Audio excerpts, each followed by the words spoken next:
আসসালামু আলাইকুম রহমতুল্লাহ।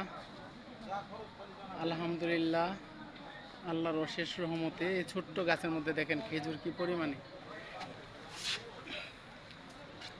এই হচ্ছে খেজুরগুলো দেখতে অনেক সুন্দর এবং শুকাই যাচ্ছে, মানে খেজুরটা পরিপূর্ণ পাইকে গেছে, এখন শুকাই যাচ্ছে গাছে। গাছটার মধ্যে বাচ্চাও আছে, এই পাশে একটা বাচ্চা আছে। এই যে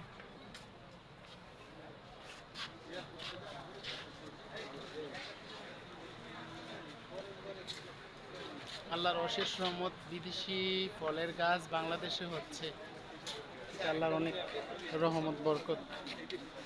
এটা যদি এই ডামে না থাকতো, যদি নিচে দিত, তাহলে আরও প্রচুর পরিমাণে খেজুর আসতো।